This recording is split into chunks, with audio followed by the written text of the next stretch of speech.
નમસ્કાર વિદ્યાર્થી મિત્રો, ધોરણ 12 કોમર્સ વિષયના મારા મૂળ તત્વો.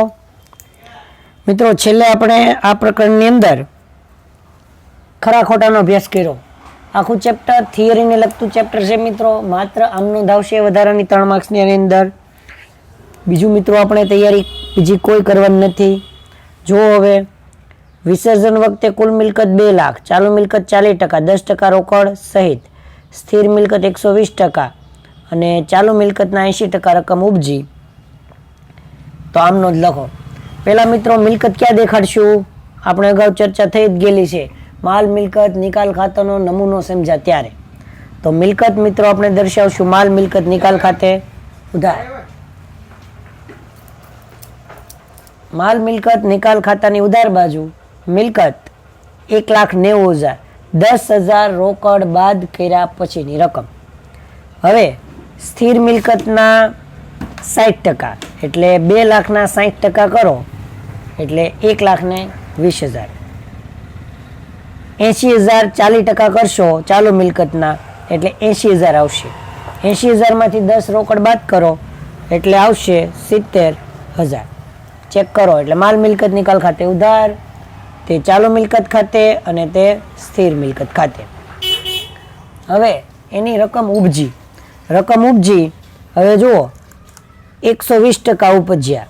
120% કોના? 1,20,000 120% કરો 12 144 એટલે 1,44,000 કોના ઉપજ્યા? સ્થિર મિલકતના. એના પછી આગળ વધો 144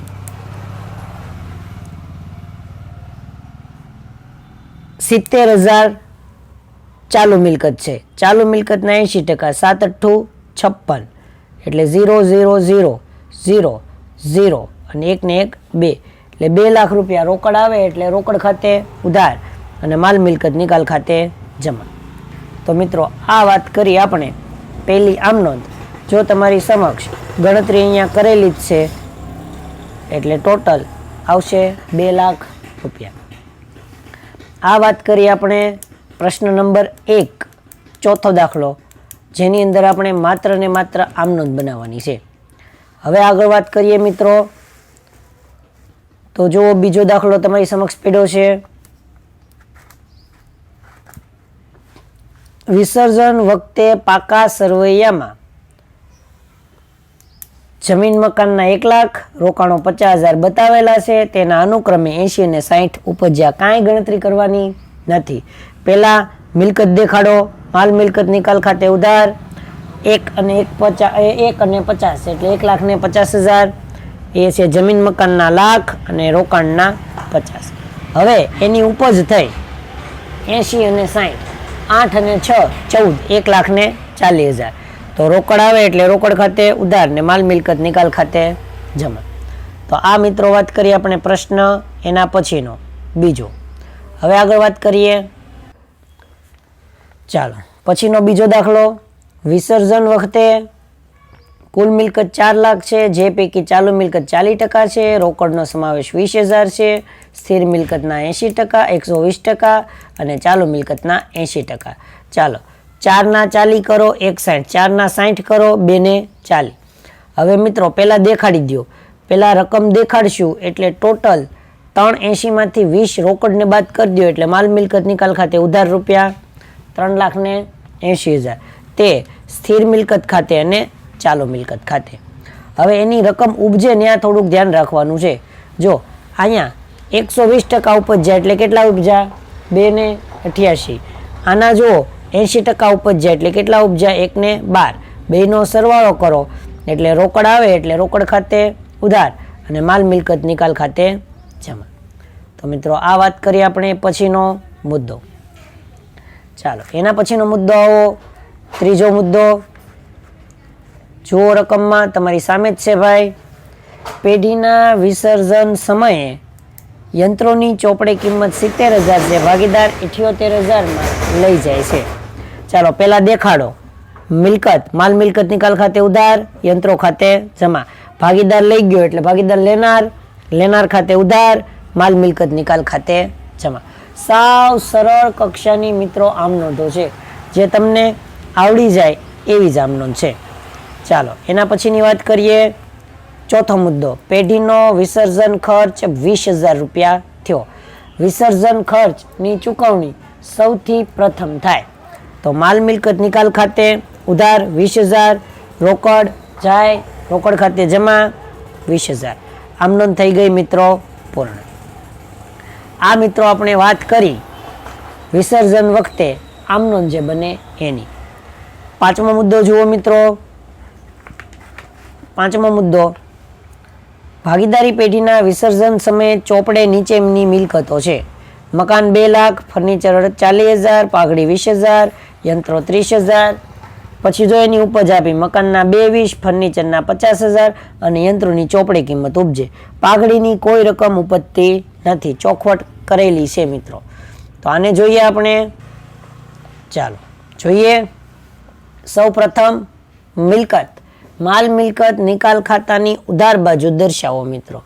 માલ મિલકત નિકાલ ખાતે ઉધાર 2 ને 90, મકાનના 2, ફર્નિચરના 40, પાઘડીના 20 અને યંત્રોના 30. આ મિત્રો ઉપજ્યા.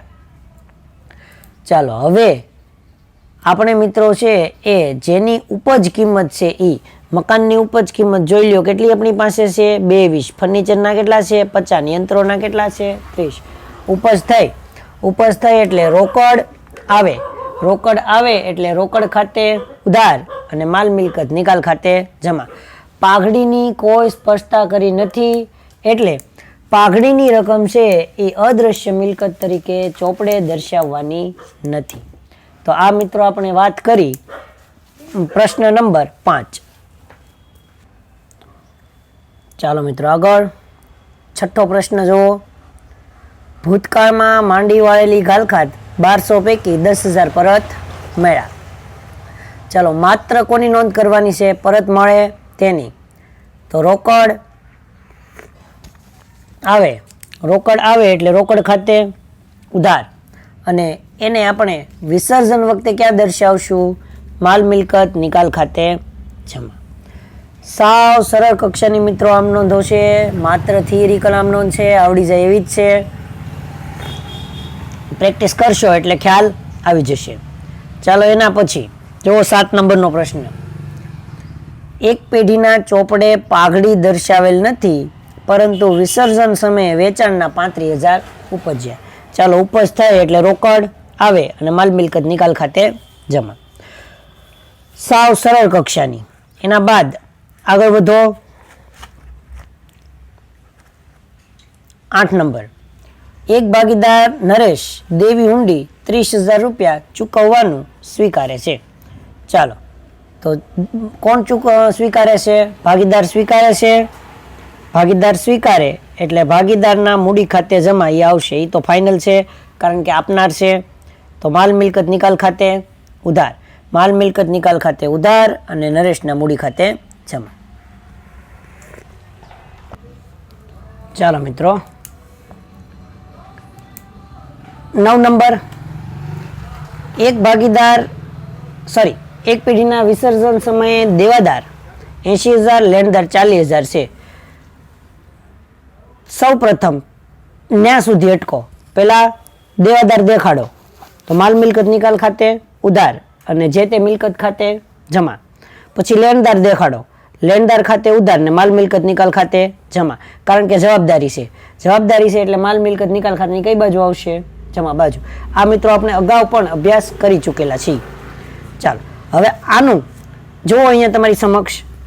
એક ભાગીદાર 20% ઓછી કિંમતે દેવાદાર લઈ અને લેણદારને ચૂકવી દે છે. તો એના માટેની બીજી આમ નોંધ ચૂકવણીની. ચાલો ચૂકવણીની આમ નોંધ આવી જાઓ તમારી સમક્ષ છે.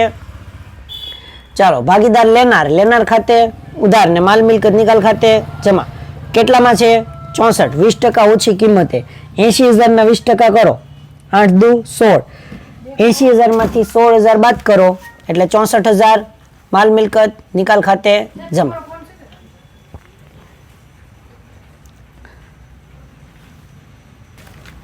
ચાલો આગળ. હવે લેણદારને ચૂકવો તો લેણદાર માલ મિલકત નિકાલ ખાતે કઈ બાજુ આવશે? ઉધાર, માલ મિલકત નિકાલ ખાતે ઉધાર, અને જે તે ભાગીદાર આપનાર છે એટલે ભાગીદારના મૂડી ખાતે જમા. આ વાત કરી મિત્રો 9 નંબર. 10 નંબર આવી જાઓ. ભાગીદારી પેઢીના વિસર્જનની કાર્યવાહી કરવાની જવાબદારી સ્વીકારે છે. તેના બદલામાં મહેનતાણા તરીકે પેઢીએ 12,000 ચૂકવવાનું નક્કી કર્યું. ખર્ચ પેટે 6,000 ચૂકવા. ચાલો પહેલા ભાગીદાર આપનાર એટલે માલ મિલકત નિકાલ ખાતે ઉધાર, ભાગીદાર આપનાર એટલે આપનાર ખાતે જમા. હવે ચૂકવે છે એટલે લેનાર બનશે વિજય અને આપનાર બનશે બેંક, એટલે બેંક ખાતે જમા. કેટલા ચૂકવા? 6,000. 6,000 ચૂકવા એટલે 6,000 રોકડ કે બેંક જાય એટલે હંમેશા જમા. ચાલો 11 નંબર આવો. સાવ સરળ, જે આપણે અગાઉ બધા પ્રકરણમાં ઉપયોગ કરી ચૂકેલા છીએ. ભાગીદારી પેઢીના દેવા અને ભાગીદારની લોન ચૂકવા પછી મિલકતનો વધારો 60,000 છે. SBI ભાગીદારો નફા નુકસાનનું વેચણીનું પ્રમાણ 4:3:3 આપેલું છે. તો હવે જુઓ, ચૂકવણી કરો એટલે માલ મિલકત નિકાલ ખાતાની કઈ બાજુ આવશે? ઉધાર બાજુ. ભાગીદારના મૂડી ખાતે જમા પ્રમાણની અંદર ફાળવી દો 60,000. 4:3:3 ના પ્રમાણમાં ફાળવો એટલે S ના મૂડી ખાતે 24, B ના મૂડી ખાતે 18 અને I ના મૂડી ખાતે 18. તો આ મિત્રો વાત કરી આપણે 11 નંબરનો પ્રશ્ન. 12 નંબરનો પ્રશ્ન આવો. ચોપડે નહીં નોંધાયેલ ફર્નિચર 20,000 મહેશ લેણદારને 35,000 પૈકી આપ્યું, બાકીના નાણાં રોકડા ચૂકવા. ચાલો 20,000 મહેશ લેણદારને 35,000 પૈકી આપ્યું, 35 માંથી 20 બાદ કરો એટલે કેટલી રકમ બચશે? 15 ચૂકવી દેવાના છે. માલ મિલકત નિકાલ ખાતે ઉધાર ને રોકડ કે બેંક ખાતે જમા. તો મિત્રો આ આપણે સ્વાધ્યાયની 12 આમ નોંધનો અભ્યાસ મિત્રો આપણે કર્યો. અહીંયા આપણું આ પ્રકરણ પણ મિત્રો થઈ જાય છે પૂર્ણ. હવે આપણે નેક્સ્ટ નવા લેક્ચરની અંદર મળશું. એની અંદર મિત્રો આપણે ભાગ 2 ની અંદર છે એ આગળ વધવાનું છે. તો અહીંયા સુધી મિત્રો આપણે અટકશું. નેક્સ્ટ ફરીથી પાછા મળીએ ત્યારે ભાગ 2 ની અંદર ચેપ્ટર નંબર 1 થી અભ્યાસ આપણે શરૂ કરશું. તો અહીંયા સુધી અટકીએ. Thank you.